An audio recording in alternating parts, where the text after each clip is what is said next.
She had just eaten her first meal in the new apartment. 31 days.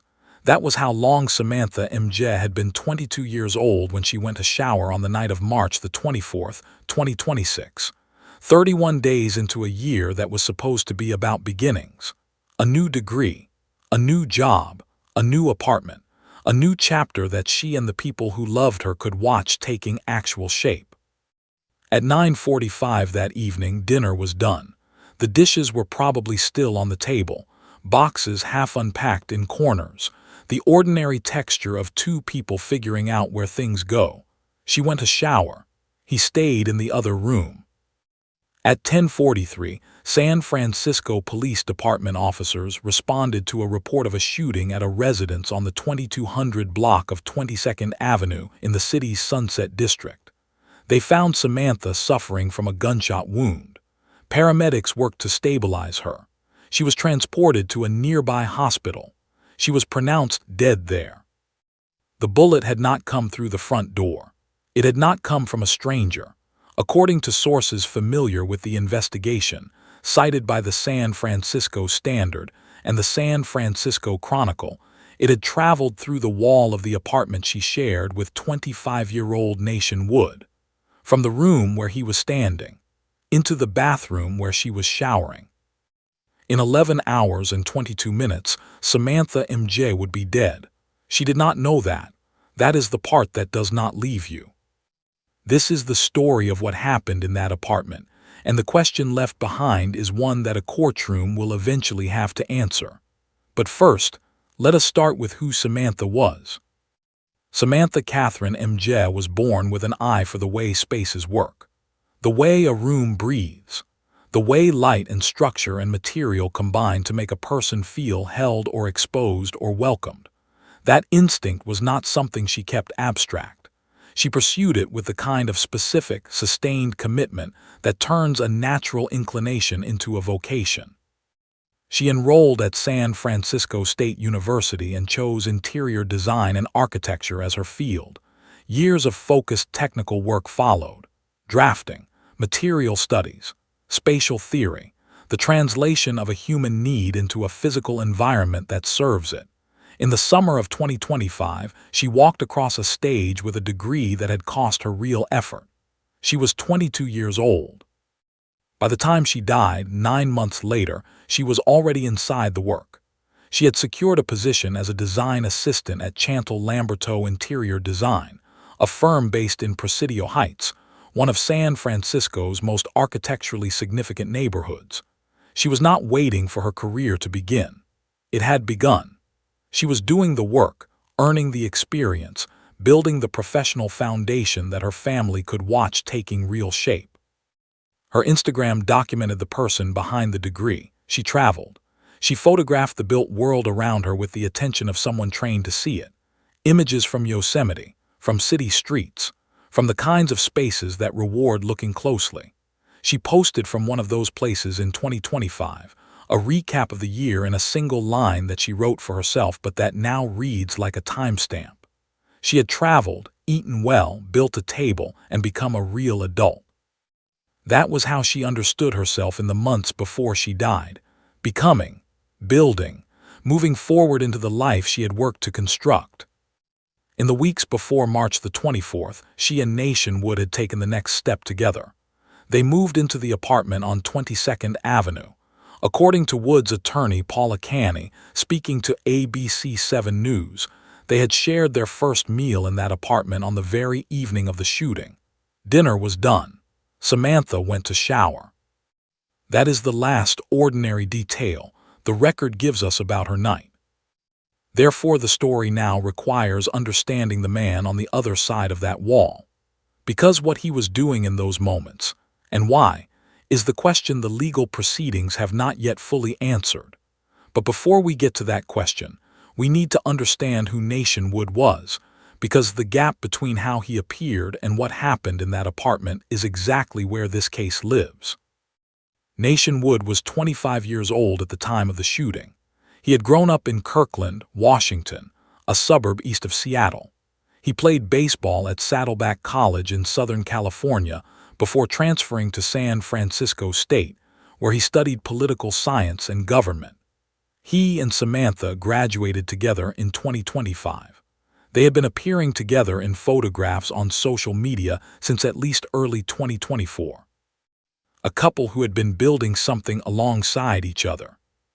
His LinkedIn profile described him as an independent pre-event site security advisor, providing external advisory assessment for events with VIP attendance, with experience conducting site walkthroughs and coordinating, alongside United States Secret Service personnel assigned to senior government officials.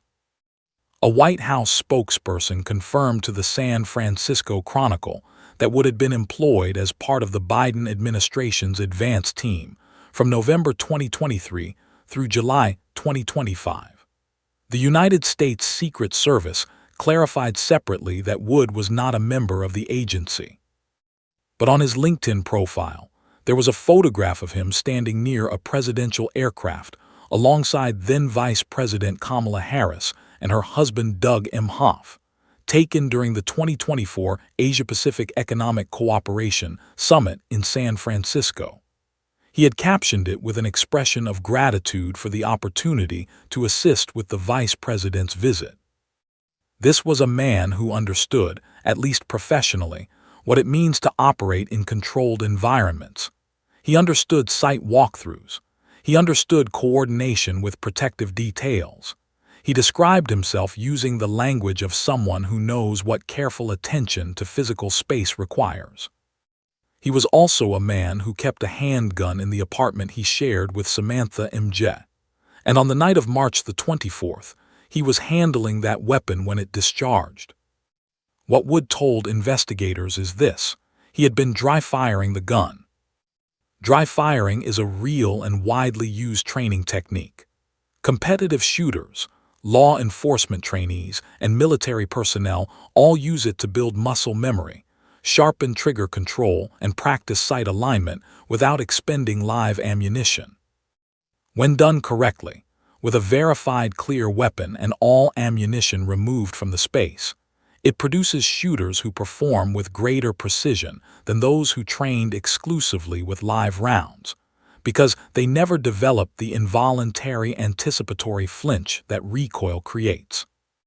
The operative phrase in all of that is verified clear weapon. Wood told police he did not realize the gun was loaded. He pulled the trigger. A live round was chambered. The gun discharged. The bullet passed through the wall. Samantha was in the bathroom on the other side. But the physical evidence will tell its own version of those events, independent of what Wood believed in that moment.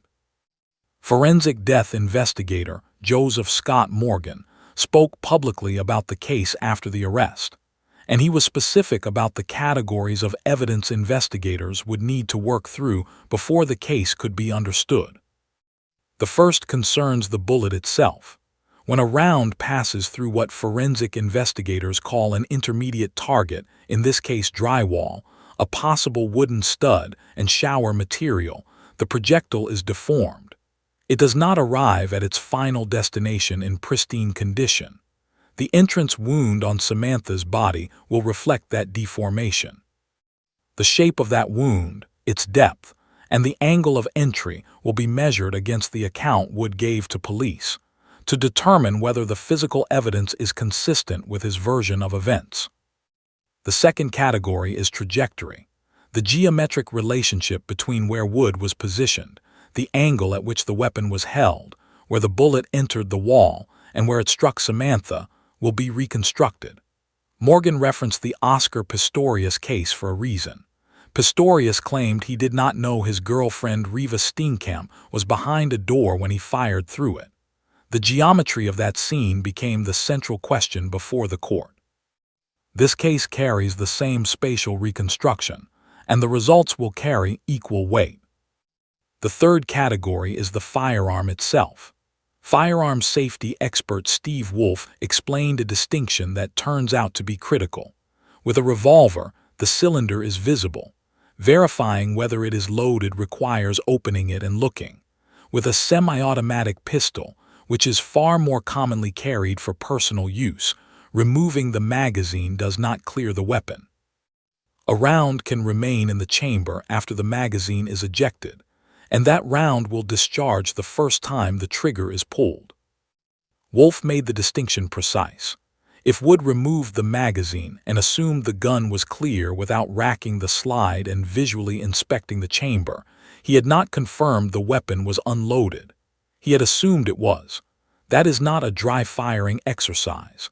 That is discharging a weapon with a live round left in the chamber.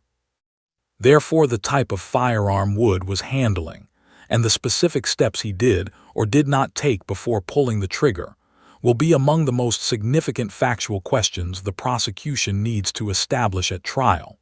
What he thought he was doing, and what he actually left in place, are the distance between an explanation and an answer.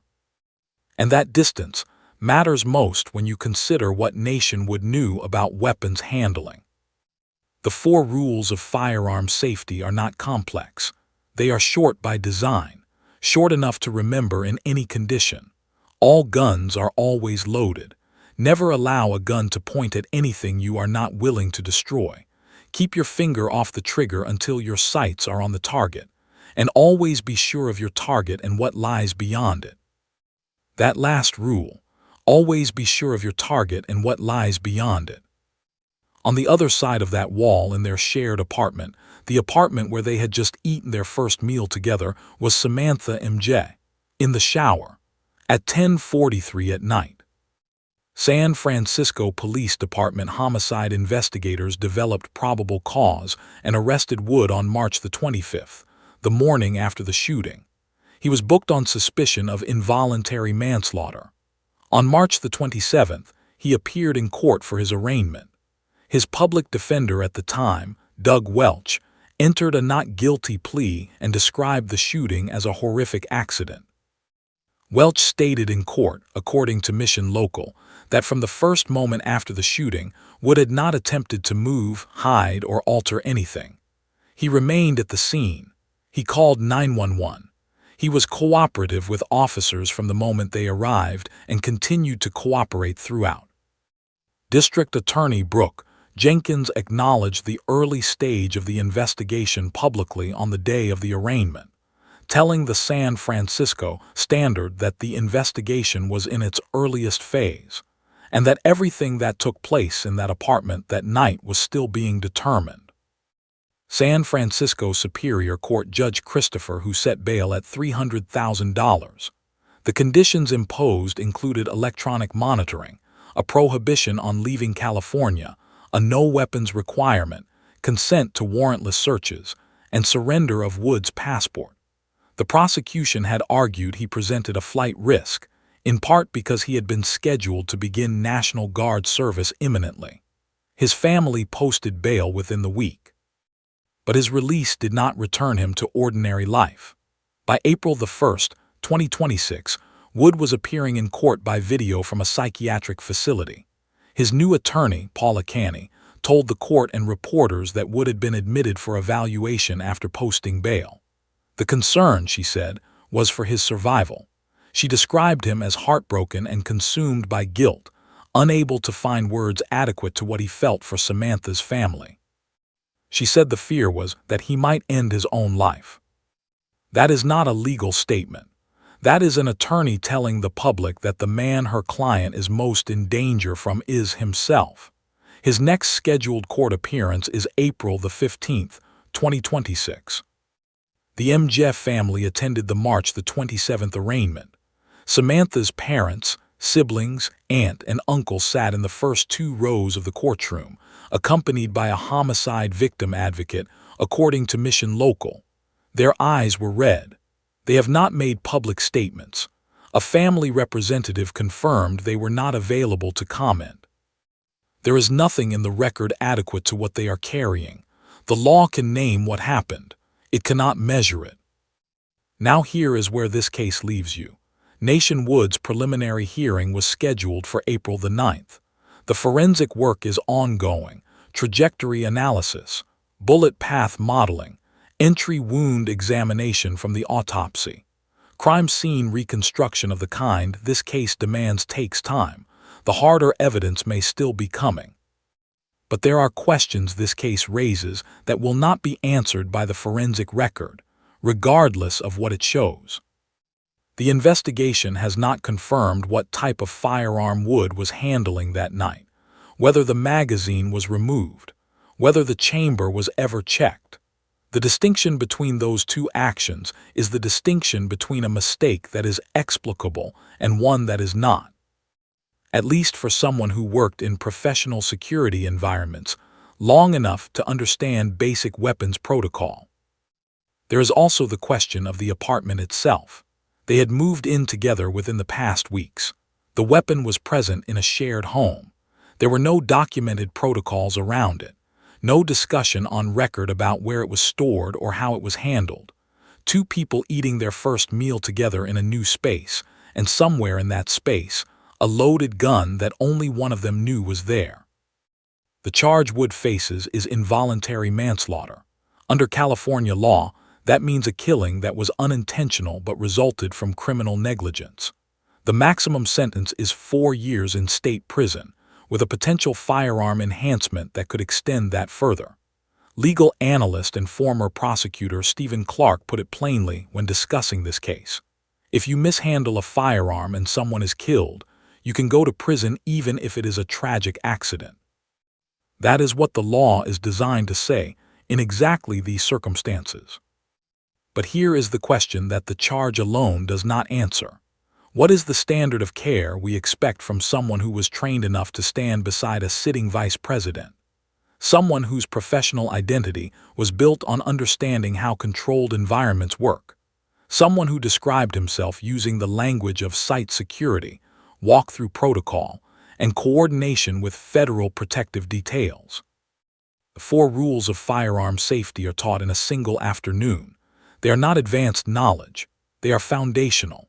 The one that most directly applies here, always be sure of your target and what lies beyond it, is not the kind of rule you apply in some situations and not others. It applies every single time a finger moves toward a trigger, in a range, in a training exercise, in an apartment in the Sunset District on a Tuesday night with your partner in the shower on the other side of the wall. The law will determine whether what happened constitutes criminal negligence, but the broader truth this case surfaces does not require a verdict. According to the National Safety Council, accidental firearm deaths in the United States number in the thousands annually, and a significant proportion occur in residential settings, involving people who knew each other. The presence of a loaded firearm in a home increases the risk of unintentional shooting for every person who lives there. That risk is not reduced by professional familiarity with weapons in a security context. It is reduced by one thing: verification, not assumption, not belief that a gun is unloaded. The physical act of checking the chamber every single time before pulling the trigger, regardless of what the handler believes to be true. How did a trained handler, someone whose professional background involved coordination with some of the most security-conscious personnel in the federal government, come to pull a trigger without verifying the chamber was clear? What would a different conversation about firearm storage in that apartment have looked like? What would it have cost, in seconds, to check the chamber one more time? And if this case results in a conviction, will it change the conversation about what criminal negligence looks like when the person holding the weapon did not mean to pull the trigger, but pulled it anyway? There are currently, according to Everytown for Gun Safety, an estimated 400 million firearms in circulation in the United States. An estimated 50% of American adults live in a household with at least one gun. Of the thousands of unintentional firearm fatalities that occur in this country each year, a significant portion happen between people who live together, in homes where the weapon was known, where there was no malice, and where someone died anyway because the gap between what a person believed and what was actually true was one round in an unseen chamber. Samantha Emge's story is not an anomaly. It is a data point in a pattern that keeps repeating, because the conversation we have after each incident rarely changes the behavior that preceded it. What do you think that conversation needs to sound like? Leave your thoughts below. And if you believe Samantha's story deserves to be heard, please share this video, because every share is a reminder that she mattered, and what comes next in that courtroom is not yet written. Samantha Katherine Emge should be 22 years old right now. At the beginning of a career she had built with specific, deliberate effort in a field she chose with clarity. She should be designing spaces in Presidio Heights, photographing buildings on weekends, settling into an apartment she was still figuring out how to make feel like home. Instead, she is remembered by a family that sat in a courtroom with red eyes, by colleagues at a firm that has not spoken publicly about her loss, and by everyone who has heard this story and felt the weight of what was gone in less than 5 minutes on an ordinary Tuesday night in March. The distance between their first meal in that apartment and the wall she never walked back through should have been nothing more than the sound of water running.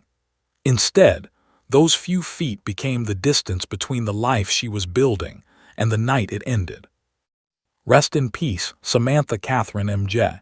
The spaces you would have designed deserve to exist. So did you.